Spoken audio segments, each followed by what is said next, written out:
Well, impending freeze potential coming in today, or I guess tonight, tomorrow, the day after. Not too worried about it though. This front's coming through. It's very humid out. It's actually quite warm. I'd say it's like maybe 80 degrees tops, maybe a little more than that. But it says lows will get down to 38 here. I'm not sure how accurate that is for my yard. I know my sensors are kind of all over the place, like that one right there.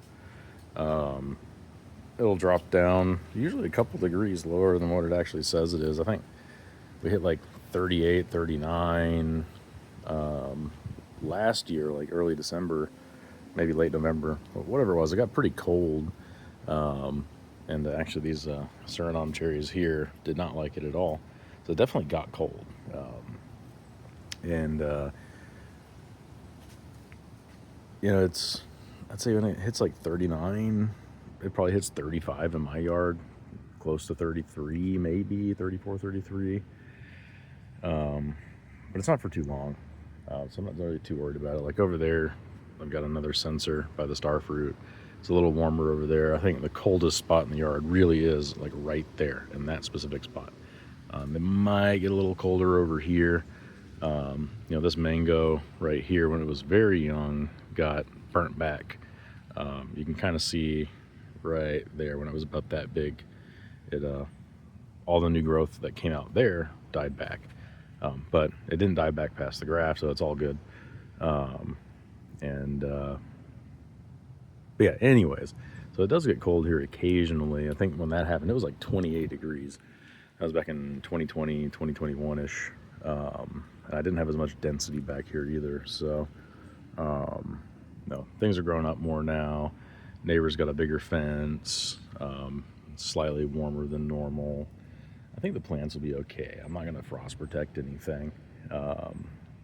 Even if it does get a little cold, I saw one of the forecasted temps was like a wind chill of 33, which does unnerve me a bit, but I don't think I'm going to cover anything anyways because the humidity is high. And when the humidity is higher, the dew point is lower. So I think even though the wind chill is like a 33, we're probably not going to get frost because the humidity is so high. So worst case scenario, everything is probably still going to be okay. Mainly because, first of all, it's still above 32 degrees. Second of all, if it does get that low, it's only going to be that low for like an hour. Not even an hour. It'll be back up above 40 after, it'll hit 33 potentially at 7 o'clock in the morning and be back over 40 at 8. So I'm not going to cover anything up. I guess I'll do a post-mortem once it does come through, but I'm hoping that this is the coldest we'll see this winter season. But in terms of like updates, everything seems to be pretty happy. It's been pretty warm. In the Jabo front, I've got a lot of new seedlings. I don't want to open it up in there because I want to keep the heat in, but a lot of the seeds I bought like 2-3 months ago are finally starting to pop up. It's been cold, so like we're talking like lows in the low 40s, high 30s pretty consistently, but it hasn't frozen in this little tent. I think all the plants in there actually would have been fine, not in the tent. But I don't want things to slow down. But I don't know if you can see it through the fog, but all those Jabo seedlings I got from Bellamy and Anderson Tropicals are in there, and they took a little bit longer to pop up, but they're all starting to pop up. And I've got new growth on all the Jabos. The Coronata Heshtinga here is looking beautiful. I probably actually need to pot it up. I'll check that out after the potential cold comes through. The Otto Anderson Broncovino is just looking fantastic. Like, look at that color on there. It's like one reason I can tell this is a Broncovino and not a red. I know Adam was saying they're pretty close, and like if you look at them side by side, I mean, there's your red, there's your Broncovino. Not really much variation in the way that it looks physically, except for the new growth, like different colors, mainly on the new growth. And like, just to do a comparison, here's a red right here. This is a seedling from my tree. You can actually really see side by side.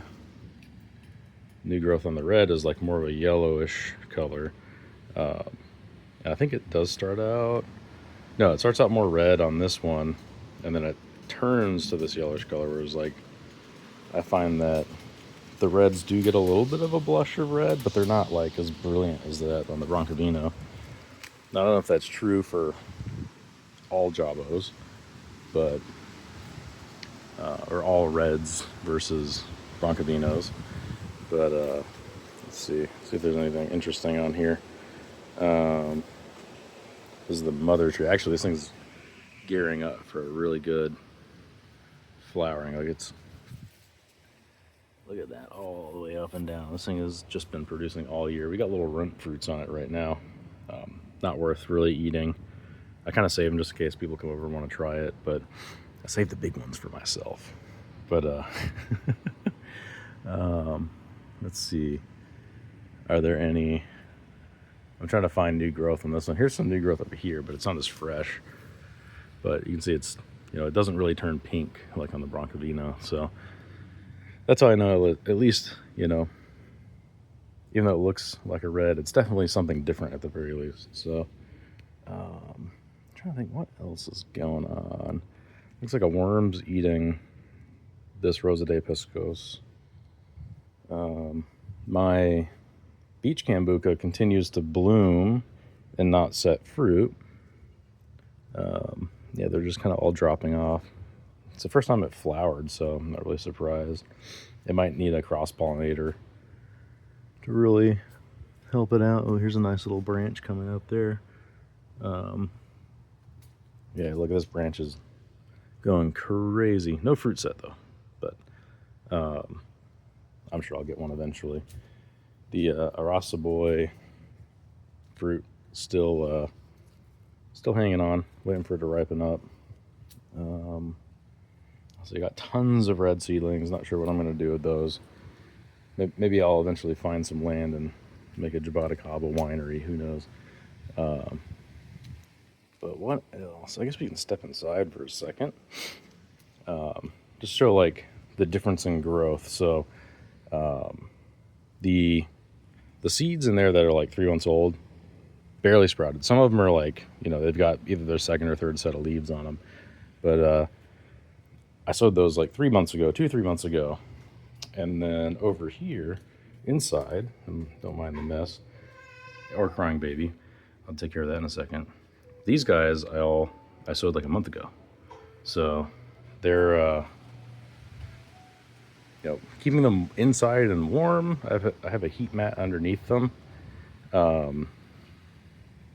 Definitely germinates them faster. If you want to germinate your seeds fast, get a little heat mat, put a humidity dome over them, and they'll pop off in no time.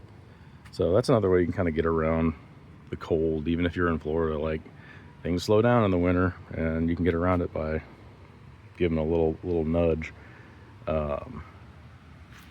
So anyways, I'm just rambling. We got blooms on the mangoes popping in. Pretty much all the mangoes have blooms on them right now, I think, except for the Valencia Pride, which I do see little panicles starting to form on it. So I'm looking forward to that. But anyways, I'm going to stop rambling. I'll do another update video after the cold comes through, and we'll see what everything looks like. Rollinia didn't make it after the hurricane, but well, that's it. Y'all take care.